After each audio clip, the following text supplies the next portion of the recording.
Hvala Jezus in Marija, drage gledalke in gledalci televizije Exodus. Danes imamo čast, da pozdravimo gospoda Alena Jouyeja, ugledno osebnost na področju obveščevalnih dejavnosti in ekonomske obveščevalnosti. Bivši direktor obveščevalne službe DGS in nekdanji visoki uradnik odgovoren za ekonomsko obveščevalnost pri francoskem predsedniku vlade. Ima gospod Jouyej priznano strokovno znanje z področja geopolitike in kriznega upravljanja. V tej oddaji z naslovom Evropski izzivi v soočanju z globalizacijo bomo analizirali velike preobrate, ki preoblikujejo globalno ravnovesje ter njihove posledice za Evropo. Kakšna so nova razmerja moči?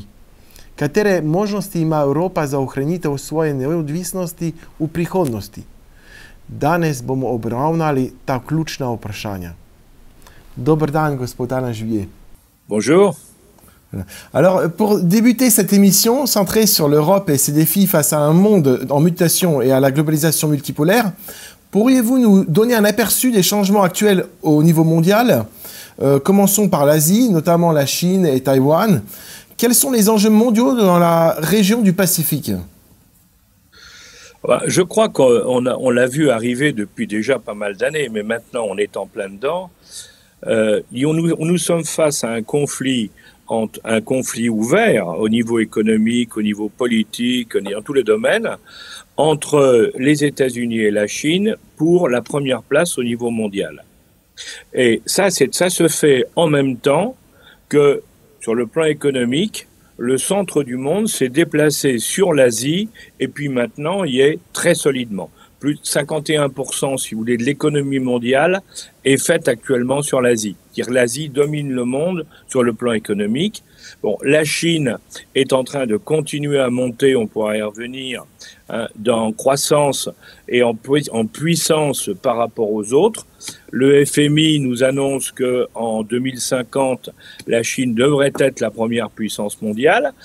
Alors évidemment, il y a les Américains qui sont actuellement la première puissance mondiale, qui réagissent, et c'est l'explication de ce qui se passe avec Trump, ils réagissent très brutalement pour essayer d'empêcher ce qui va se passer.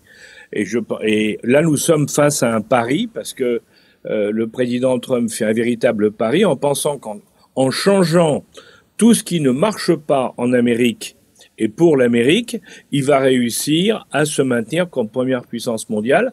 Et je pense que c'est pas sûr du tout. Alors, quelle est l'importance de Taïwan pour les États-Unis? Alors, Taïwan était très important pour les États-Unis. On a beaucoup parlé de Taïwan et il y a eu beaucoup de manipulations, je dirais, d'opérations d'influence et de manipulations sur Taïwan ces dernières années. Mais c'était des manipulations parce que la réalité n'était pas celle-là. Qu'est-ce qu'il y a à Taïwan? Taïwan, il faut pas l'oublier d'abord. La première chose qu'il faut pas oublier, c'est que Taïwan, en 1945, a été donné par l'ONU, par la Société des Nations, mais l'ONU donc, a été donné à la Chine, à la République de Chine, en remerciement de son aide aux Américains dans la guerre contre les Japonais. Ça, il faut pas l'oublier. Ensuite, qu'est-ce qui s'est passé? Dans le cadre du conflit entre le Parti communiste et le Kuomintang du maréchal Chiang Kai-shek, à la fin des années 40, l'armée de Chiang Kai-shek étant battue, a quitté le territoire continental, si vous voulez, chinois, et s'est replié sur ce qu'on appelait à l'époque Formose, et qu'ils ont appelé donc Taïwan. Qu'est-ce qui s'est passé ensuite? Ensuite, on a eu, les Occidentaux disaient, la République de Chine, c'était à l'époque Chiang Kai-shek qui le dirigeait, Chiang Kai-shek est à Taïwan, donc la République de Chine que nous reconnaissons, c'est Taïwan.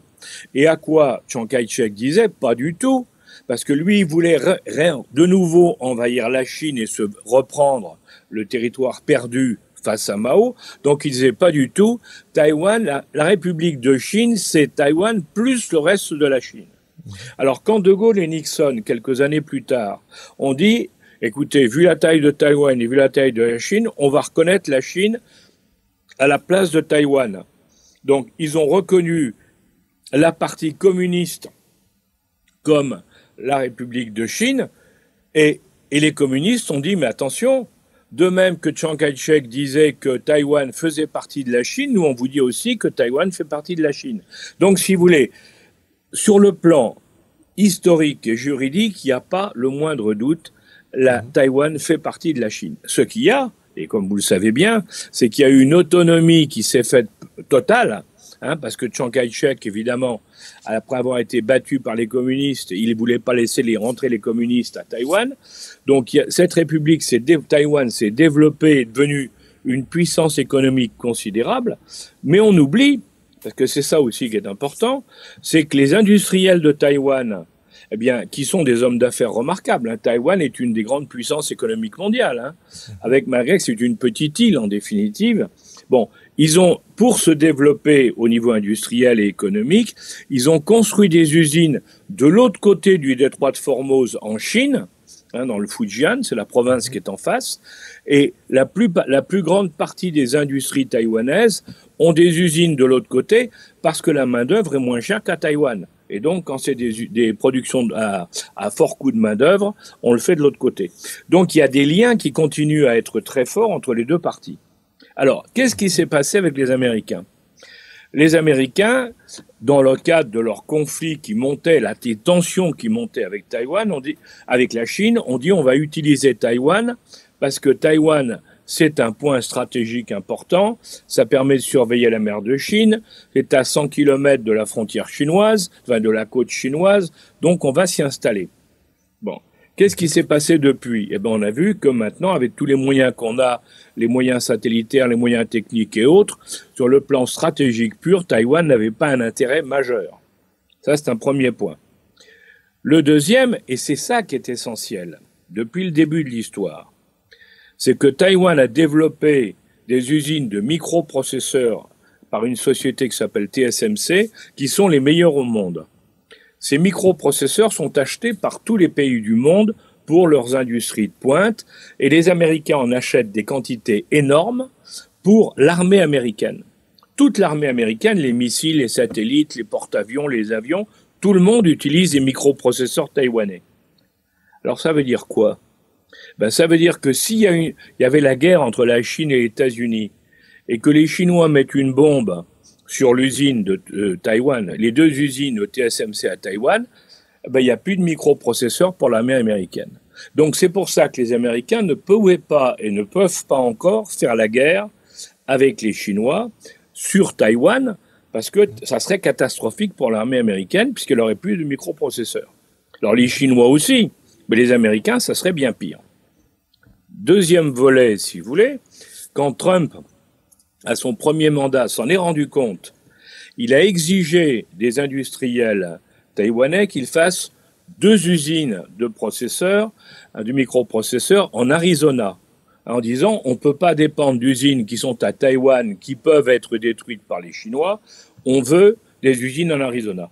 Et à l'époque, ils avaient négocié pour une mise en marche des usines en 2025. En réalité, on sait maintenant que ce sera en 2027, normalement, que ça tournera à peu près. Bon. Alors, ça veut dire que jusqu'en 2027, il ne peut pas y avoir de guerre à Taïwan. Vous voyez? C'est ça qu'il faut dire. Personne n'en parle de ça. Et pourtant, c'est essentiel. C'est le premier point, si vous voulez. Et le deuxième, c'est que à partir du moment où les puces sont faites aux États-Unis et où, sur le plan stratégique, l'île de Taïwan n'a plus une importance majeure, à ce moment-là, on peut se demander si les Américains sont prêts à faire la guerre pour Taïwan. Et les derniers articles que j'ai pu voir aux États-Unis récemment indiquent qu'effectivement, un certain nombre de gens commencent à se dire que Taïwan, c'est peut-être pas la peine de faire la guerre pour ça. Alors, dans nombreuses de vos conférences, vous expliquez justement le rôle de la Chine dans son histoire, qu'elle n'a pas cette nature à être guerrière. Comment est-ce que la Chine a réussi à se développer comme ça? Quelle est sa nature? Alors, si vous voulez, quand vous regardez l'Empire de Chine, ça fait des millénaires, depuis Sun Tzu, le grand stratège, il y a 2000 ans, plus de 2000 ans. Qu'est-ce qui se passe en Chine? La Chine est un pays de commerçants. C'est un pays dans lequel le commerce est essentiel. Ça n'a jamais été un pays de guerriers. Ils n'ont jamais fait la guerre en dehors de chez eux. Il faut le savoir, hein. Dans toute l'histoire de la Chine, ils n'ont jamais fait la guerre en dehors du CSE. Pourquoi? Eh bien, parce que pour eux, on fait du commerce. Et si vous connaissez ça, il y a le jeu d'échecs, c'est le jeu des Occidentaux. On tue le roi, on tue l'ennemi, hein, c'est le principe occidental.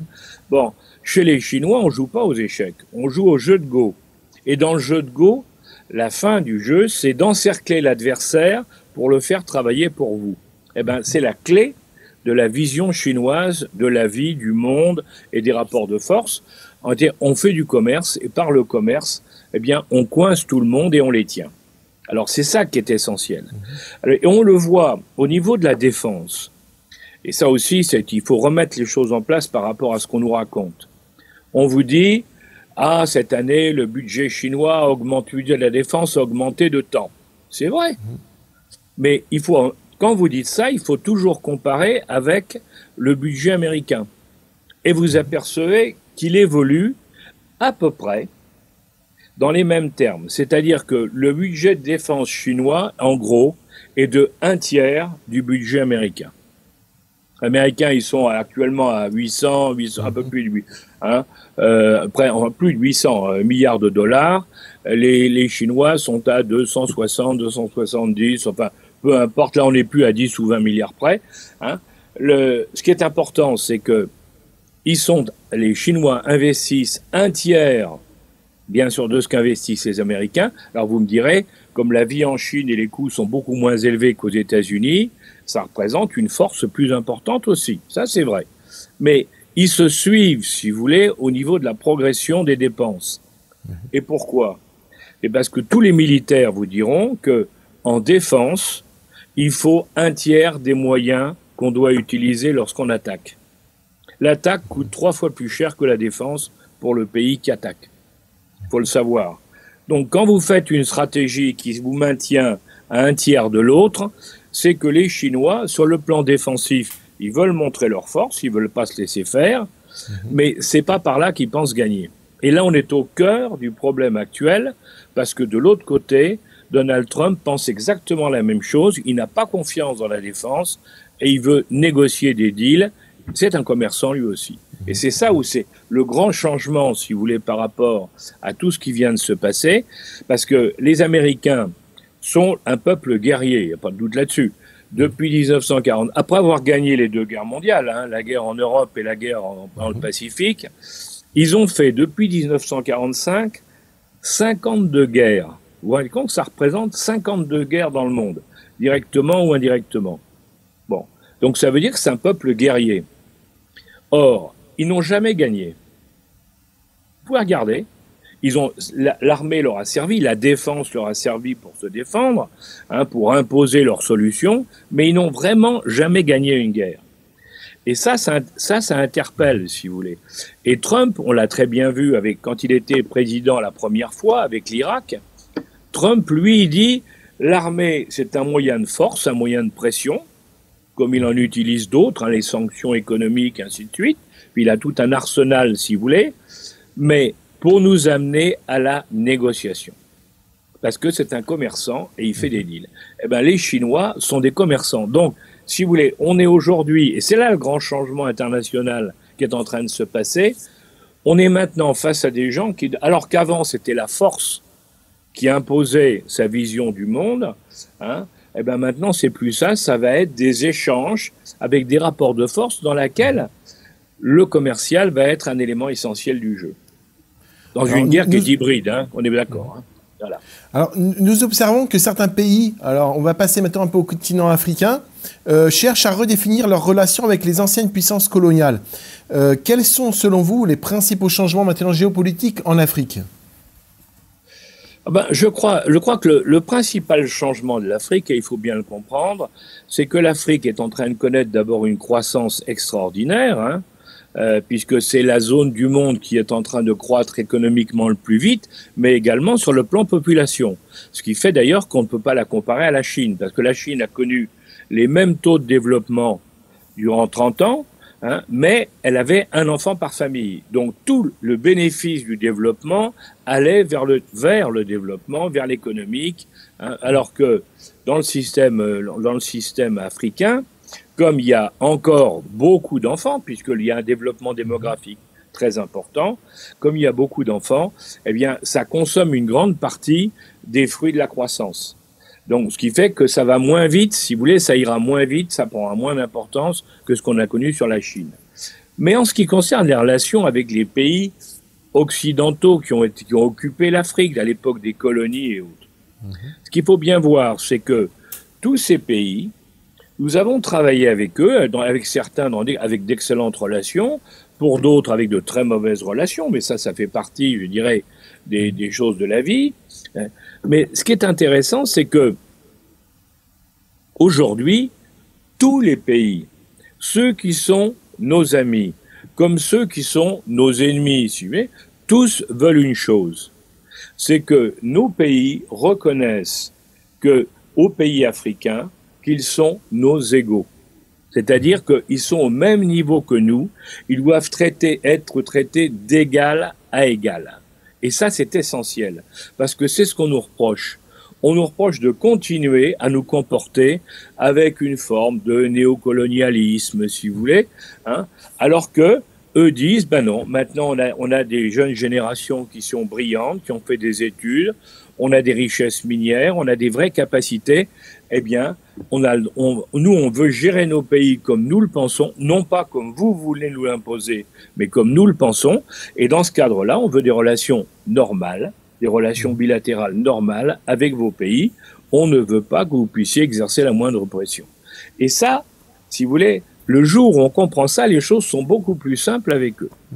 Le drame, c'est qu'effectivement, dans un certain nombre de pays d'Europe, dont la France, eh bien, on a beaucoup de mal. Un certain nombre de gens chez nous, au niveau du politique, au niveau de l'économique, ont du mal à y croire, ont du mal à s'adapter à cette réalité. Mais pourtant, il n'y a pas le choix, si vous voulez. Ce sont des pays formidables, il y a de vraies opportunités, mais il faut reconnaître, que maintenant, ben oui, ils sont comme nous et on n'a pas d'avantage particulier, on n'a pas de leçons à leur donner, hein, parce qu'en plus, quand on nous regarde, on n'est pas mieux qu'eux, hein, faut être honnête. Alors, question ressources également, l'Afrique a quand même de grandes ressources. Est-ce que la France dépend, l'Union européenne, l'Europe, dépend également de l'Afrique, de ses ressources? Ah ben, la France, comme l'Europe, hein, dépend de ressources extérieures parce que nous n'avons pas, en Europe, dans l'Europe, je dirais l'Europe à 27-28, hein, dans l'Union européenne, nous n'avons pas toutes les richesses minières, les richesses énergétiques dont nous avons besoin pour notre développement et notre fonctionnement. Alors, on l'a vu avec le gaz, hein. Le gaz, on dépendait, et le pétrole d'ailleurs, on dépendait beaucoup de la Russie. On a vu pour les terres rares. Pour les terres rares, on dépend essentiellement des Chinois. On l'a vu pour un certain nombre d'autres produits miniers, hein, dont on a besoin. Regardez l'uranium, par exemple. Hein. Bon, ben, il y a le Kazakhstan qui en fournit maintenant. Il y a les pays africains. Bon, on voit que nous devons chercher à l'extérieur une partie de nos besoins. Et ça veut dire qu'il faut le prendre en compte dans l'économie, parce que les pays qui sont producteurs de ces énergies, de ces minerais, de tout ce que vous voulez, hein, ces pays-là, ils ont aussi leurs intérêts et ils défendent leurs intérêts. Et c'est du coup, d'ailleurs, c'est un des problèmes actuels dans le cadre de l'OMC, c'est que dans l'Organisation mondiale du commerce, parce que tous ces pays nous disent vos règles internationales que vous avez construites après la guerre et dans lesquelles les grandes puissances mondiales, celles du Conseil de sécurité, imposaient leur vision à tout le monde, c'est fini. Maintenant, il n'y a aucune raison, hein, que le commerce soit toujours au bénéfice des grandes puissances occidentales. Maintenant, ben, il faut accepter que tout le monde y gagne. Tout le monde gagne et on se partage les résultats. Vous voyez, c'est ça. Donc il y a une évolution extraordinaire qui est en train de se faire, mais qui n'est pas toujours comprise par nos concitoyens. Hein, et du même coup, il y a pas mal d'erreurs stratégiques qui sont faites au niveau des négociations et au niveau de la compréhension des problèmes. Alors, juste avant de vraiment commencer sur l'Europe et toutes les influences extérieures et géopolitiques, je souhaiterais encore un petit peu aborder le conflit actuellement avec en Palestine. Oui. Est-ce que vous pouvez un peu développer qu'est-ce qui se passe là, quels sont les enjeux? Parce qu'en fait, on parle on essaye de présenter ce conflit comme on veut sauvegarder la civilisation européenne là-bas. Alors, est-ce que c'est vrai ou pas? Bon, j'aimerais savoir un peu votre point de vue. Oui, alors moi, non, je pense que mêler la civilisation européenne à ce qui se passe là-bas, à mon avis, c'est mon opinion personnelle, hein, je n'y crois pas. Je n'y crois pas parce que le problème, il est pas là, si vous voulez. On est face à un problème de fond d'abord, c'est que Trump, lui, ce qu'il veut, c'est arrêter la guerre en Europe, arrêter la guerre au Moyen-Orient, arrêter toutes les guerres en définitive, pour faire rentrer chez lui une partie des soldats, hein, et des troupes américaines, d'une part, et d'autre part, pouvoir se concentrer sur la Chine. L'ennemi, pour Trump, il y a un seul ennemi dans le monde, c'est la Chine, parce que la Chine veut les remplacer comme leader mondial. Donc ça, lui, c'est ça. Et même s'il souhaite pas la guerre, il souhaite que toutes ses forces militaires puissent faire face à un conflit avec la Chine. Ça, c'est très clair. Alors, il faut régler le problème du Moyen-Orient. Le problème du Moyen-Orient, pour les Américains, il y a effectivement un pôle indiscutable, c'est Israël. Hein. Il n'est pas question pour les Américains qu'ils puissent abandonner Israël. Là-dessus, il n'y a pas le moindre doute. Et puis, par contre, il y a plusieurs problèmes là-bas. C'est que les Américains, à l'époque de Trump, du premier mandat de Trump, hein, a réussi à faire ce qu'on a appelé les accords d'Abraham, c'est-à-dire un accord entre Israël, la Jordanie, les Émirats, enfin, les principaux pays de la région, en dehors de l'Iran, hein, ont signé un accord, plus il faut y ajouter le Maroc de l'autre côté, hein, ils ont signé un accord avec Israël pour aplanir les difficultés, dire maintenant on travaille, on échange, on fait des choses ensemble. Donc ça c'est réglé. Il a implanté, si vous voulez, un processus de paix.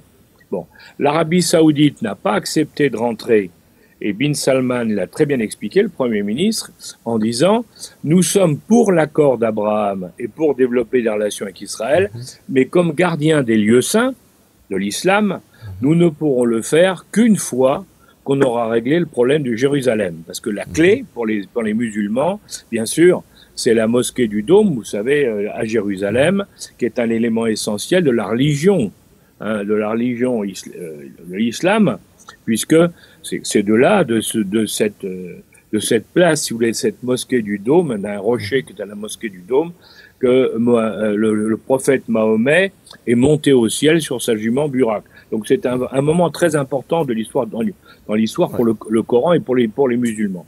Et c'est également, c'est juste pour une petite précision à vos téléspectateurs, c'est également l'endroit où était le temple de Salomon avant. Absolument, mais ça c'est exactement. Mais les Israéliens, avec raison, disent c'est le temple de Salomon, donc ça nous appartient. Les Arabes disent oui, mais on vous dit pas que le temple de Salomon n'a pas existé, mais c'est du dôme, de la mosquée du Dôme, du rocher de la mosquée du Dôme que le prophète Mahomet est monté au ciel. Et vous avez les chrétiens qui vous rappellent que c'est là aussi où Jésus-Christ a été tué, hein, par les Romains, par Ponce Pilate. Hein, il a été exécuté sur le mont, voilà. Donc, et il y a la cathédrale, il y a la basilique, pardon, dans laquelle il y a à la fois le tombeau du Christ et l'endroit où il y aurait eu les croix qui auraient été mises. Donc, c'est un lieu, donc, si vous voulez, multireligieux. Et c'est bien le fond du problème. Parce que pour arriver à trouver une solution à ce qui se passe aujourd'hui, il faut régler le problème religieux. Alors les chrétiens, ils disent pas grand-chose. À partir du moment où on les laisse passer, ils disent rien. Mais en ce qui concerne les musulmans, ils veulent avoir le contrôle des lieux saints. Et il y a eu des provocations régulières de la part des Israéliens qui n'ont pas arrangé les choses. Et les Israéliens, eux, veulent avoir la totalité de la zone en disant c'est le temple de Salomon, donc ça nous revient à nous. Donc toute la négociation qui va se passer pour faire la paix et qui est en cours actuellement, un des éléments clés, c'est Jérusalem, les lieux saints de Jérusalem. Et d'ailleurs, ce qu'a rappelé, je vous dis, c'est ce qu'a rappelé Bin Salman. Alors, vous avez ça. D'autres points que vous avez dans la région, c'est bien sûr l'Iran. Alors, là aussi, il ne faut pas se leurrer. Hein. L'Iran, ce sont les chiites. Les chiites, c'est les opposants au point de vue religieux à l'Arabie saoudite.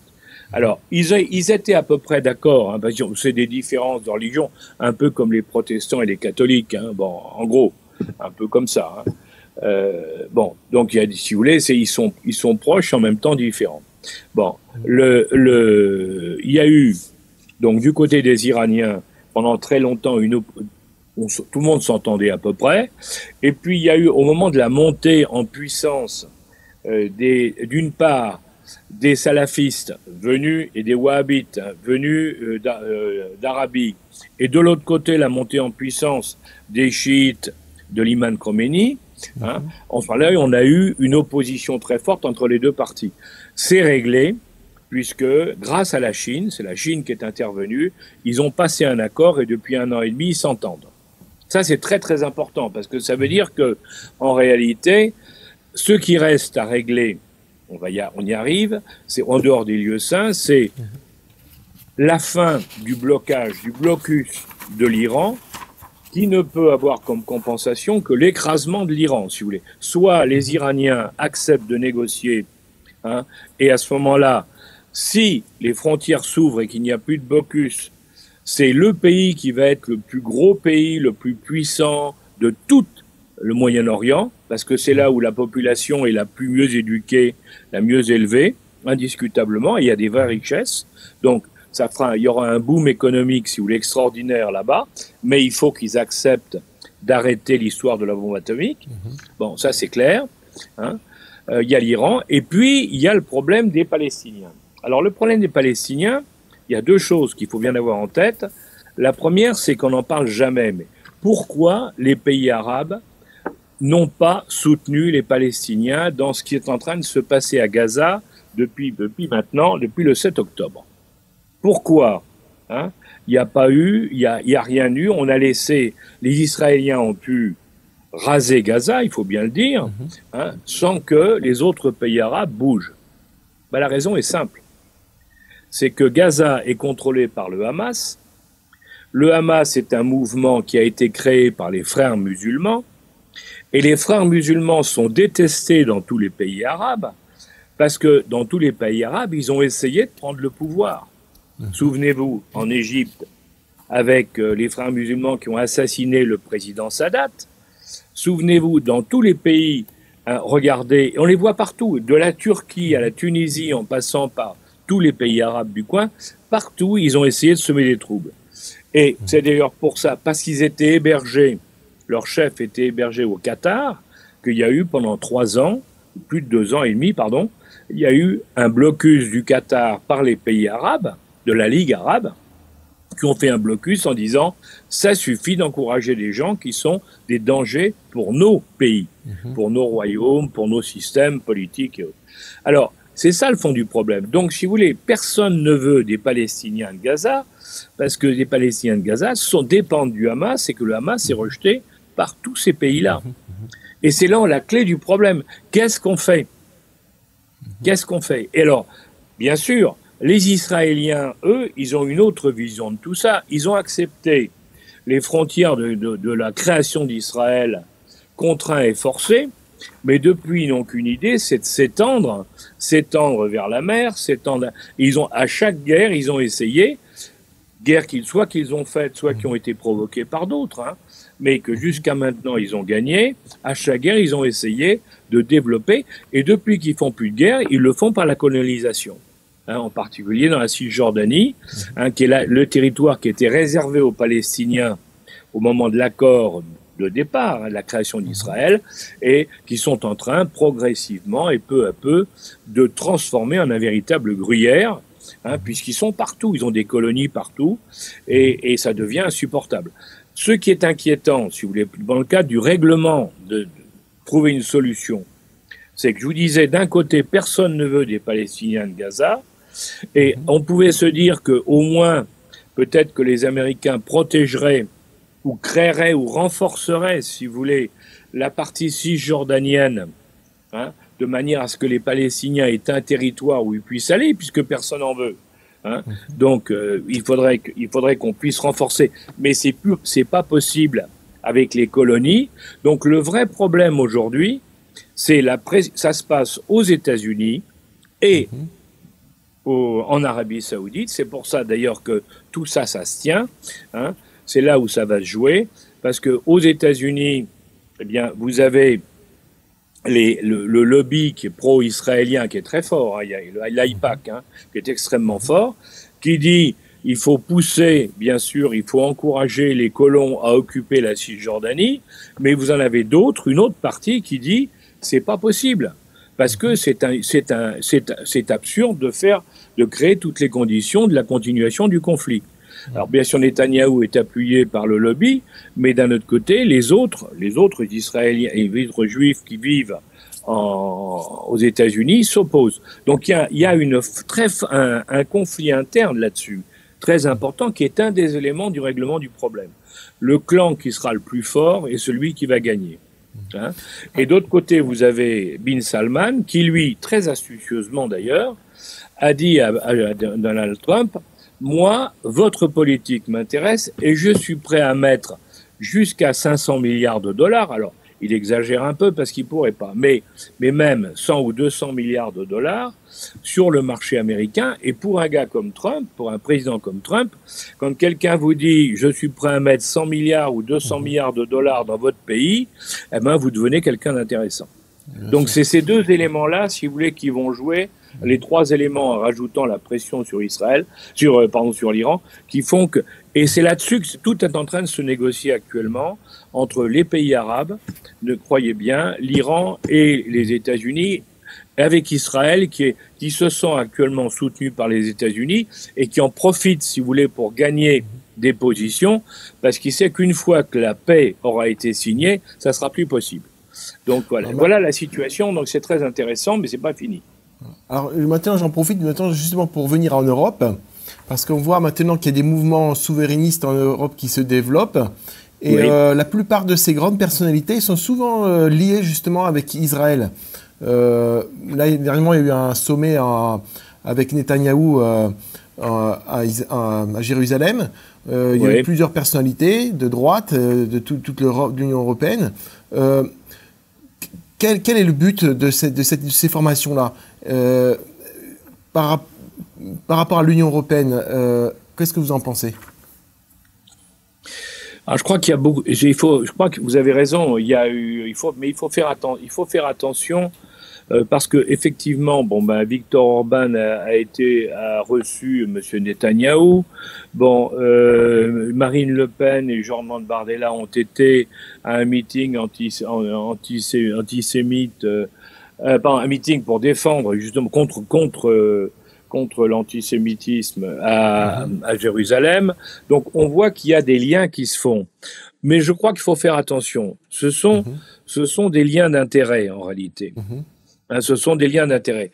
Netanyahou, il sait que dans les négociations qui arrivent, sa position va être beaucoup moins forte qu'aujourd'hui. Parce que Trump, d'un côté, le soutiendra, mais d'un autre côté, est obligé de prendre en compte, il n'a pas le choix, la position je viens de vous le dire, des Saoudiens. Il est obligé de prendre en compte la position également quand même des Palestiniens.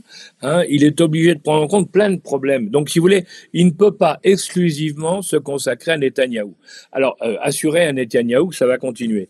Donc, Netanyahou, qu'est-ce qu'il fait? Il essaie d'aller partout où il peut pour se faire bien voir et dire « j'ai besoin d'alliés partout ».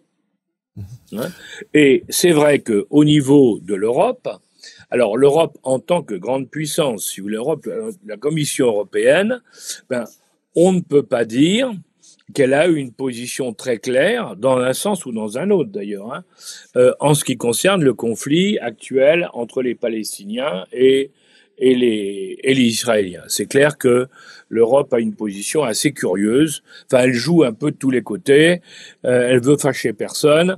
Évidemment, c'est pas bon pour résoudre les problèmes. maintenant, justement, j'en profite un peu pour voir un petit peu ce côté-là européen des institutions européennes qui, depuis en fait, le Covid, on a l'impression qu'il y a un manque de notoriété ou de confiance envers les peuples européens, envers ces institutions.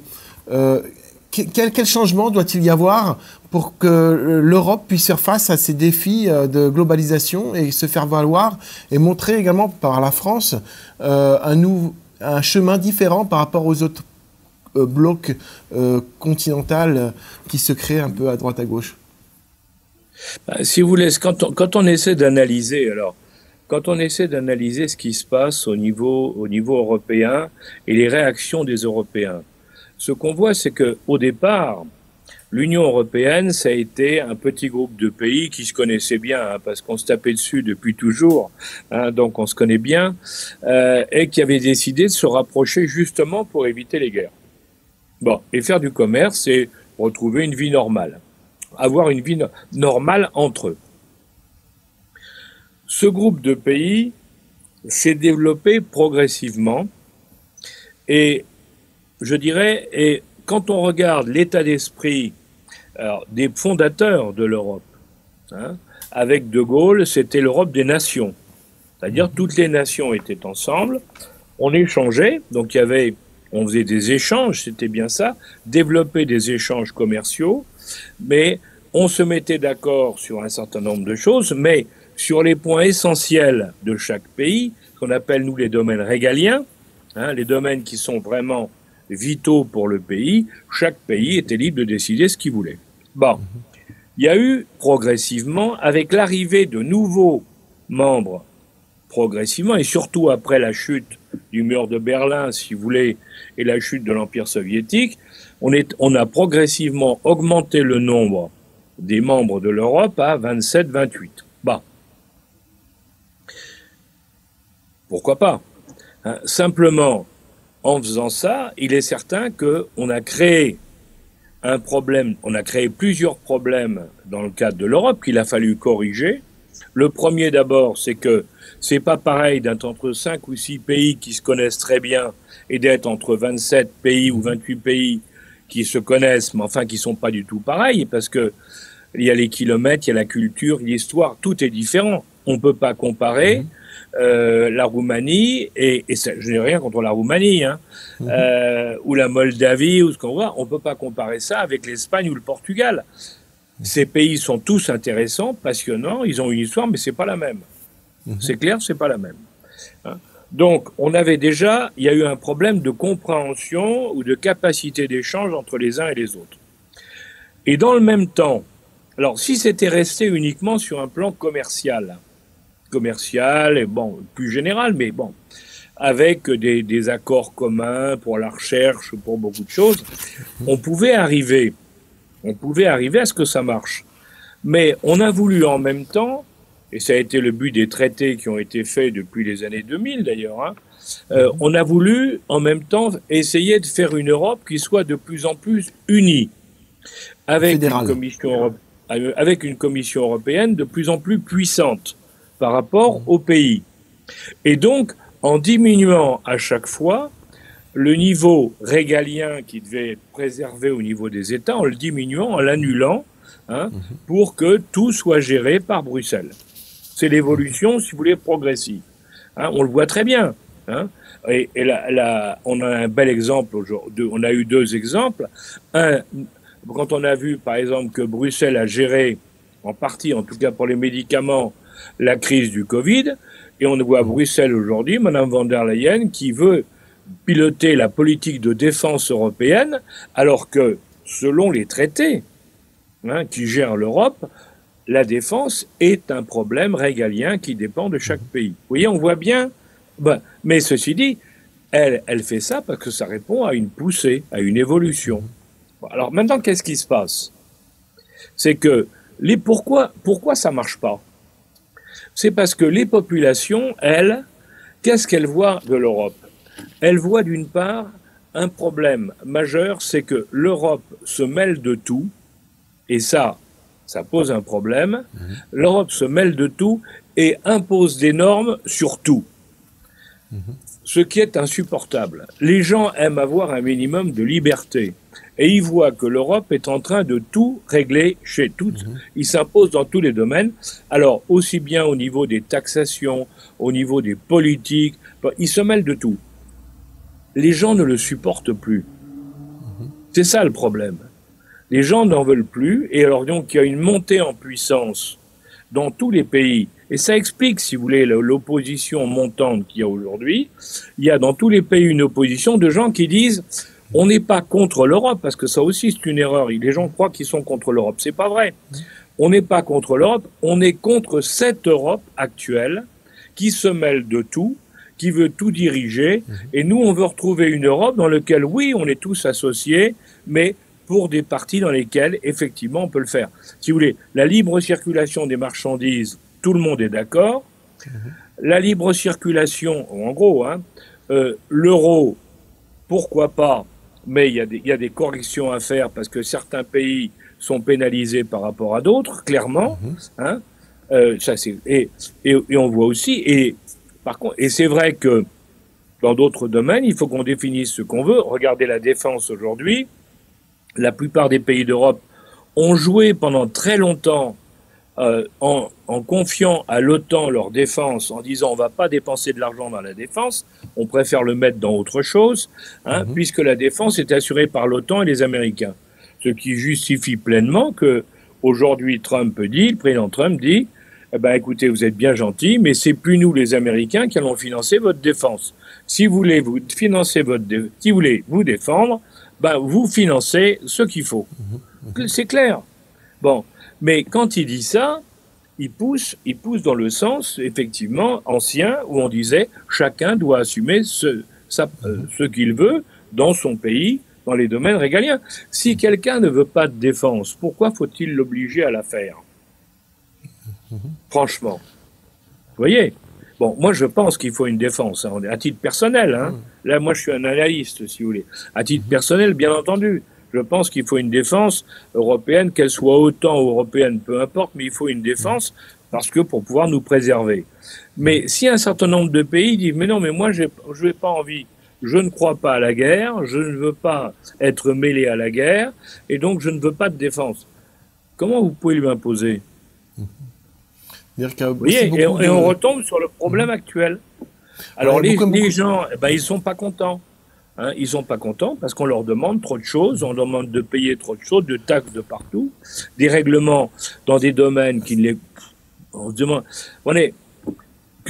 Quand on voit, regardez, quand on voit des gens qui sont à Bruxelles et qui vont dire à des gens qui sont à la frontière polonaise ou à la frontière de la Roumanie, qui vont leur dire ce qu'il faut faire dans leur vie de quotidienne, excusez-moi, ce n'est pas le Parlement européen et ce n'est pas la Commission de Bruxelles qui peut vous dire comment on doit vivre à la frontière roumaine, à la frontière polonaise ou à la frontière grecque.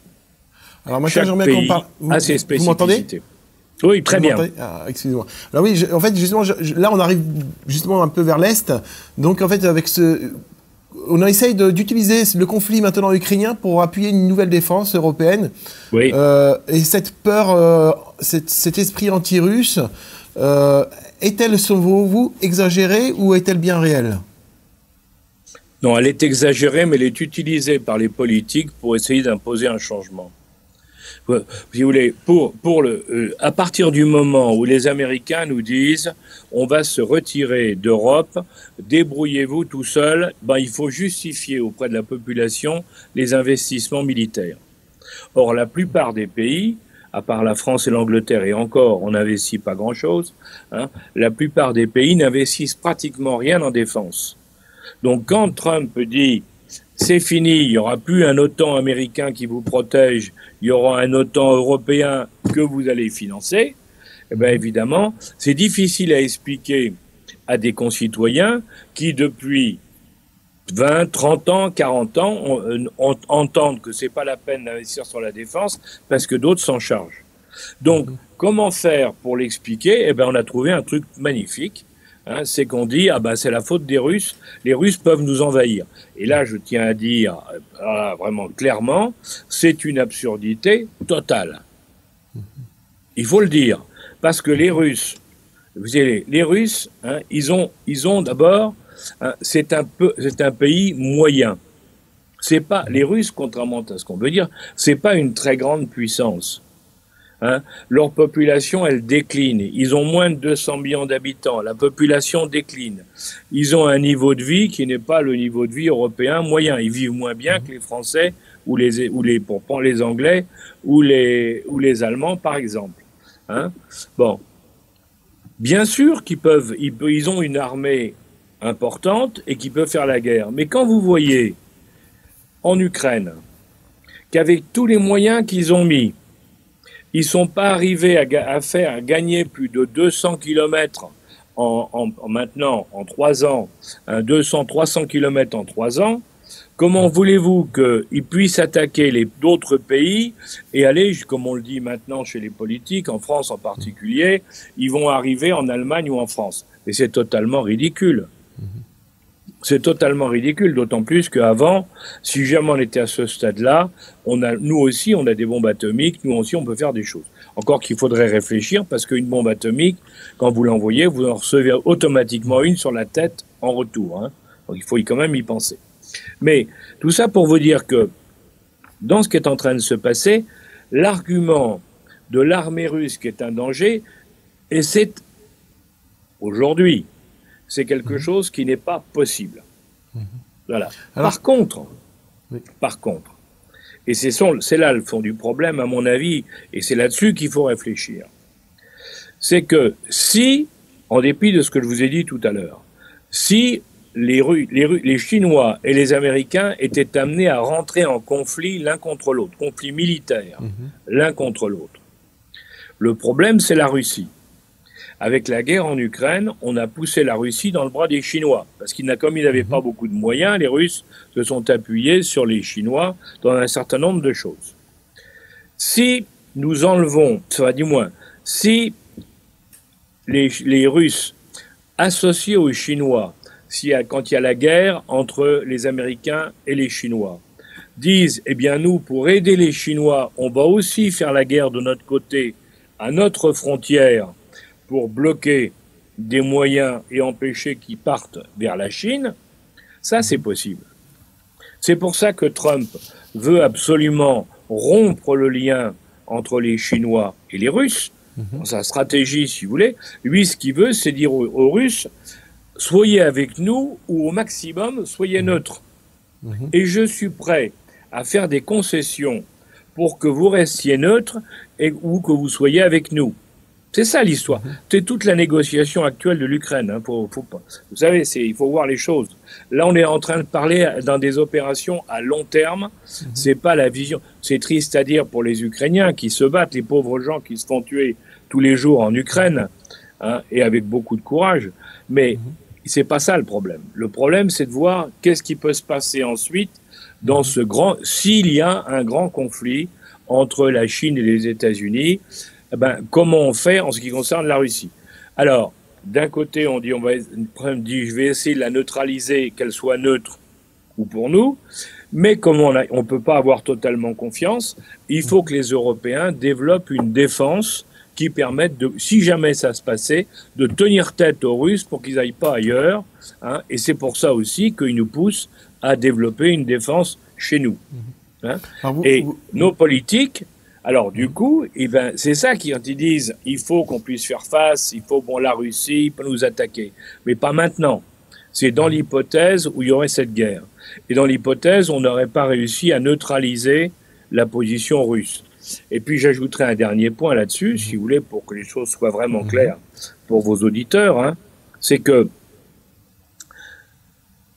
dans ce qui se passe aujourd'hui, hein, il faut être clair, les Russes, ils n'ont pas beaucoup de moyens. Hein.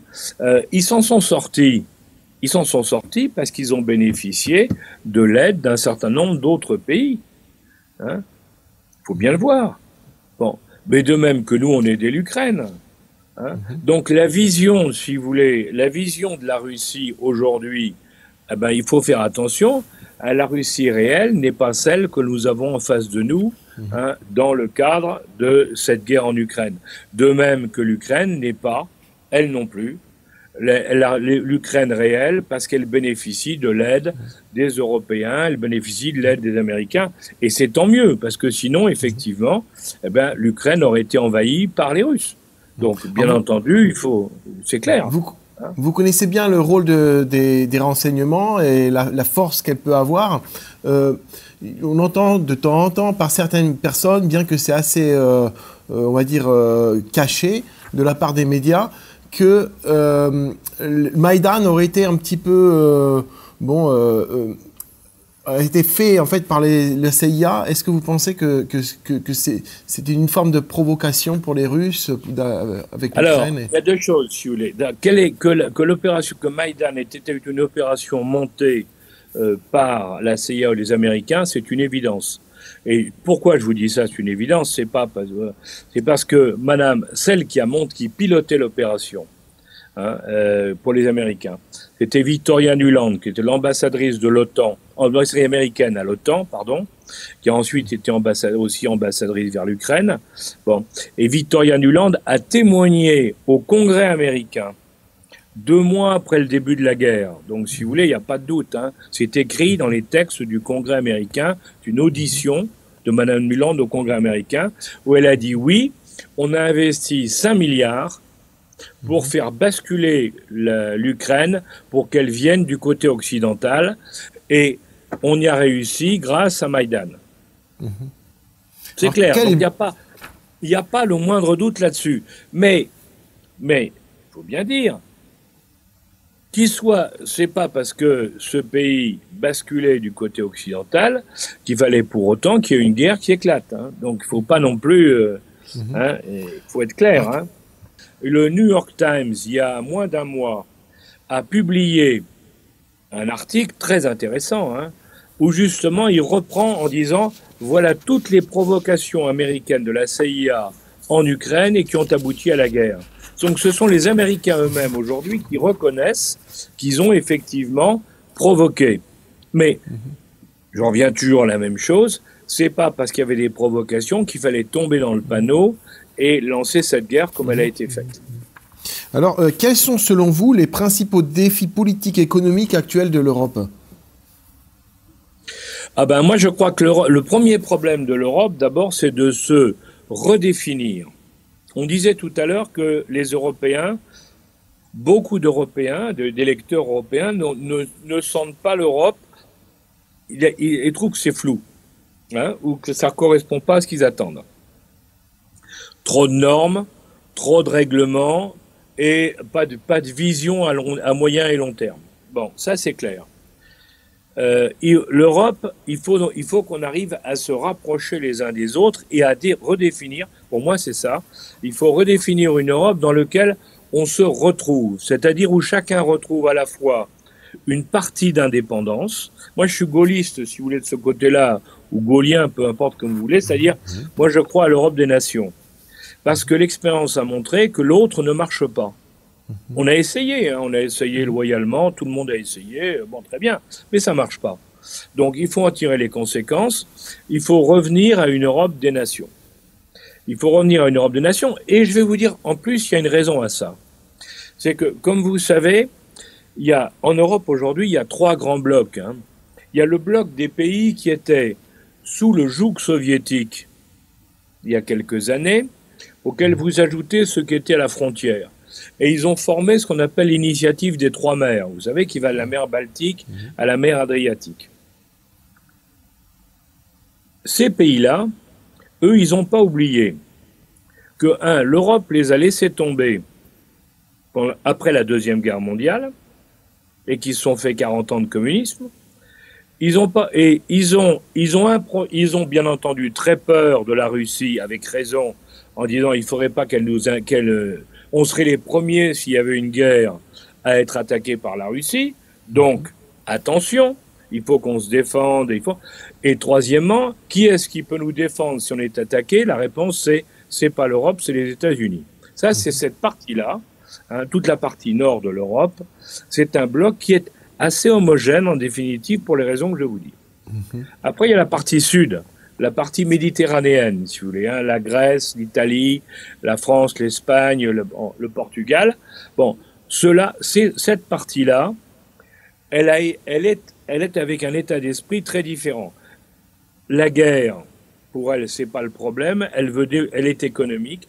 Elle a une priorité économique, mais en même temps aussi, elle a un mode de vie à défendre parce que ce sont des pays dans lesquels les citoyens sont très indépendants. C'est moins qu'on puisse dire. Hein, voilà. Et puis, il y a la partie centrale avec l'Allemagne, qui, ces dernières années, depuis le Covid, dominait tout le reste et dominait la Commission européenne à Bruxelles. Cette partie-là, actuellement, est en grave difficulté, comme vous le savez, parce que l'Allemagne est en récession. Ils se cherchent, hein, ils sont obligés de repenser, de refaire leur stratégie, parce que ils ont tenu depuis Schröder, les Allemands, avec une stratégie à 3 axes. Hein. L'économique avec la Chine, les énergies avec la Russie et la défense avec l'OTAN et les Américains. Plus rien ne marche. La Russie, on leur a coupé les énergies. L'OTAN, on leur dit maintenant il faut vous financer votre défense. Et l'économique avec la Chine, ça va pas bien. Donc, ils sont en difficulté majeure. Donc, si vous voulez, l'Europe aujourd'hui, elle est en grave difficulté. Il y a 3 blocs et en plus, chacun de ces blocs a ses problèmes. Hein, nous sachant que les pays du Sud, ils ont un problème de gestion, ils ont tous des dettes impressionnantes. Et c'est pas normal non plus. Hein. Donc, comment on peut faire pour... il faut repenser, il faut redonner une chance à chacun de ces pays, mais on peut pas penser on n'arrivera pas à les unir, c'est pas vrai. On peut faire des accords européens, on peut faire une Europe dans certains domaines, ça peut être le domaine de la recherche, le domaine du numérique, ça peut être le domaine de la pharmacologie, de ce que vous voudrez. On peut faire plein de choses, mais on peut pas tout faire. Et c'est ça le fond du problème. Donc il faut tout repenser. Et je crois que ce qu'il faut souhaiter, c'est que, avec la crise actuelle que traverse la plus grande partie des pays européens, il va falloir se poser la question de savoir comment on peut réfléchir et reconstruire une Europe qui soit viable et acceptable pour tout le monde. Ce qui n'est pas le cas aujourd'hui. Parce que les mouvements, et j'en arrive au début de la question, les mouvements actuels de gens qui sont souverainistes, nationalistes et autres, en réalité, quand vous regardez bien, ce sont des gens qui sont en train tous de réagir par rapport à des excès dont je viens de vous parler. Donc, si on veut les réduire et retrouver un système normal et de politique normale dans les pays, si on veut les réduire, il faut commencer par enlever la raison pour laquelle on en arrive là. Et il faut que les citoyens reprennent confiance dans leurs dirigeants politiques. Or, ils ont complètement perdu confiance dans leurs dirigeants politiques, dans la plupart des pays d'Europe, la grande majorité des pays d'Europe. Hein, ils ont perdu confiance. Et il faut aussi modifier l'Europe parce qu'ils ont aussi perdu confiance dans l'Europe. Si vous voulez, aujourd'hui, les Européens, ils voient pas le but, hein, ils voient pas le futur. Alors, ils s'inquiètent et ça ouvre les portes à toutes les possibilités. Et c'est bien là le problème. Il y a encore un petit défi que j'aimerais bien un petit peu que vous présentez, ce serait actuellement comme en Slovénie, on voit on est un petit pays et je vois également qu'en France, c'est à peu près le même problème. Un beau pays. Merci beaucoup, oui.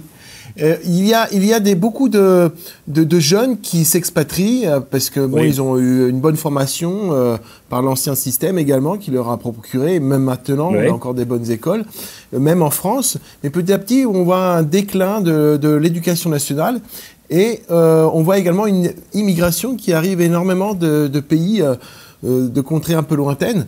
Bien sûr, c'est une richesse, ça peut être une richesse, tout peut être une richesse, on n'est pas enfermé dans soi, mais il n'y a pas un défi justement ici pour les cultures, pour les différents pays européens, pour pouvoir garder son identité? Est-ce que c'est aussi important ça, à vos yeux? Je crois, si vous voulez, tous nos pays européens, dans l'histoire, depuis des millénaires, ont vu passer des envahisseurs dans un sens ou dans l'autre, hein, de tous les côtés. Hein. Ça a toujours été comme ça. Toujours. Bon. Donc, c'est pas une nouveauté. L'Europe, telle qu'elle est conçue, géographiquement parlant, fait que c'est un territoire de passage, hein, entre l'Asie, l'Amérique et l'Afrique. Hein, c'est clair. Bon. Et les gens passent. Bon. Le problème, c'est que ça doit toujours rester, pour que ça fonctionne bien, il faut que ça reste dans des limites raisonnables. Si vous voulez, l'immigration, c'est une nécessité. Parce que l'immigration, ça a toujours permis, dans nos pays, ça a permis de mettre un peu de sang neuf. C'est clair.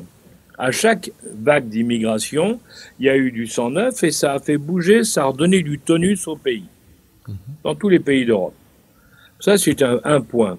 Bon. Le deuxième élément, c'est que quand on regarde le fonctionnement des pays, on s'aperçoit que dans un certain nombre de métiers, d'activités, eh bien, les gens du pays ne remplissent pas tous les emplois qu'il faut dans ces domaines-là. Pour une raison ou pour une autre. Ça peut être aussi bien des médecins que des travailleurs, que des gens qui construisent des maçons, qui construisent des murs, ou des gens qui travaillent sur les autoroutes, peu importe. Ou des serveurs de restaurants. Moi, je vois en France, c'est un des problèmes actuels, c'est qu'on n'a plus de serveurs de restaurants. Bon. Alors, là, bien sûr, une immigration, on dirait, contrôlée ou choisie, qui permet de remplir les cases vides, mais c'est formidable, parce que les gens viennent, ils sont bien accueillis parce qu'on en a vraiment besoin. Eh oui, il faut voir les choses en face. Et si le pays fait une vraie politique d'aide à ces gens-là pour les intégrer, alors ça va très bien. Et ça se passe très bien. Et après, et au bout d'une ou deux générations, ben c'est fini, ça marche. Mais si on en fait venir trop, il y a un phénomène de refus de la population, et c'est normal, parce que les gens ont l'impression qu'on leur vole leur emploi. Vous pouvez, même si c'est pas vrai, c'est toujours une impression générale, si vous voulez. Les gens pensent que, eh bien, on leur vole leur emploi parce qu'il y a trop de monde qui arrive, et puis eux, pendant ce temps-là, ils souffrent. Après, le deuxième élément, c'est que les gens, s'ils sont trop nombreux, ont tendance à se regrouper entre eux. Donc ce n'est plus une intégration, ça devient une communautarisation. Le système anglais, si vous voulez. Les Anglais sont communautaires. Les Européens, si vous regardez tous les pays européens, nous sommes intégrateurs. Toujours. On a toujours été intégrateurs. Dans nos pays, que ce soit petits ou grands, on a intégré les gens qui arrivaient. Intégrer, ça veut dire quoi? Ça ne veut pas dire qu'on leur impose toutes nos règles, mais ça veut dire qu'ils doivent respecter les lois du pays, ils doivent respecter les coutumes du pays pour pouvoir être intégrés dans ce pays. Après, qu'ils aient une religion ou une autre, qu'ils aient autre, ça c'est pas important. Mais ils sont déjà intégrés dans le système. Et alors que le communautaire, lui, il va pas s'intégrer parce qu'il veut défendre sa catégorie, son groupe, au nom du communautarisme. Et c'est tout le problème actuel. On a laissé dériver le système trop loin et trop vite, et maintenant, il va falloir trouver des solutions pour l'arrêter. Vous voyez ? Et entre parenthèses, ce que nous vivons, tout le monde le vit. Les Russes, actuellement, ils ont une invasion, une immigration chinoise terrible sur la Sibérie. Parce que plus personne n'a parlé chinois, vu les conditions météorologiques suite au réchauffement climatique, les gens ne veulent. Il y a des conditions très très difficiles. Il y a les moustiques, le gaz, enfin il y a plein de choses. Et résultat, plus personne ne veut travailler en Sibérie malgré les salaires. Du coup, les Chinois ils arrivent parce qu'ils disent il y a un bon salaire, je viens. Ah ouais, mais à un moment il va y avoir plus de Chinois en Sibérie qu'il y a de Sibériens. Et là on va avoir un énorme problème parce que ces gens-là vont dire mais attendez, on est plus nombreux que les autres, pourquoi ça ne devient pas chinois? Vous voyez? Eh bien, c'est ça qui est. Alors, c'est ça qui se passe un peu partout. Si on ne fait pas attention à réguler ces flux, eh bien, on se trouve face à un vrai problème. Mais nous en sommes les seuls responsables. Il faut pas taper sur les gens qui viennent.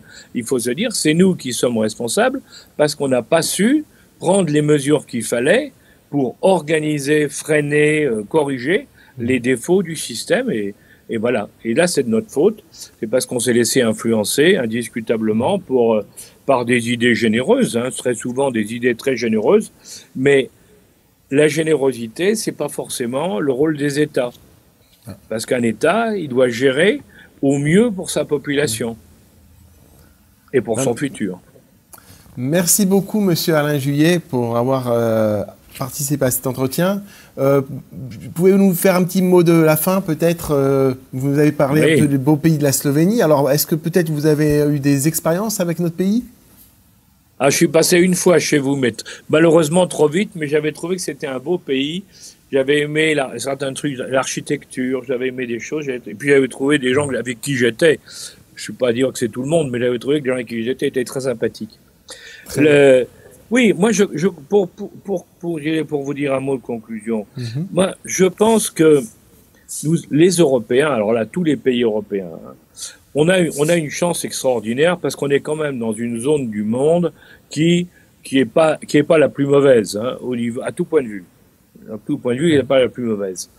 Mais d'ailleurs, c'est pour ça que depuis toujours, il y a eu des mouvements de population qui passaient par nos pays, parce que quand les gens y venaient, ils trouvaient ça pas mal, et puis beaucoup s'y arrêtaient en disant, mais dans le fond, plutôt que d'aller dans les déserts ou dans les zones marécageuses et autres, quand même, c'est plus agréable ici. Et donc, ils restaient chez nous.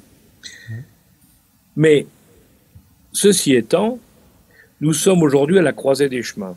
Et je pense que ce que fait... Alors, je ne suis pas un adorateur de M. Trump, loin de là, mais quand je regarde ce qui est en train de se passer, je me dis que dans tout ce qui est en train de se passer aux États-Unis, il y a des leçons à tirer et des enseignements à tirer pour nous, parce que, certes, lui, il y va au sabre, mais il essaie de répondre à sa manière à des problèmes qui existent aussi chez nous. Et la question, c'est pas de dire il a tort, c'est très mauvais. La question, c'est de se dire, il y a effectivement un problème qui est chez eux comme chez nous. Eux, ils le règlent comme ça. Est-ce que nous, on ne peut pas trouver une solution adaptée aux Européens et qui permette de régler le problème? Alors ça, si on arrivait à ça, alors là, je pense que l'Europe a un véritable avenir. Mais il va falloir se réveiller. Vous avez une très belle conclusion. Voilà. Merci beaucoup. Merci. Au revoir. Au revoir. Dragi gledalci, ko zaključujemo to razpravo o izzivih Evrope v soočenju z globalizacijo, se spomnimo, da sredi negotovosti in sprememb obstaja neizčrpen vir tolažbe in miru. Za konec se ustavimo ob teh navdihujoči Božji besedi iz pisma Filipljanom. Nič ne skrbite, ampak ob vsaki priložnosti izražajte svoje želje Bogu z molitvijo in prošnjo, z zahvaljevanjem. In Božji mir, ki presega vsak bo varoval vaša srca in vaše misli v Kristusu Jezusu. Naj vas ta obljuba spremlja in vam da moč za gradnjo prihodnosti, polne modrosti, enotnosti in upanja. Hvala, ker ste bili z nami in naj bo Božji mir vedno z vami. Na snidenje.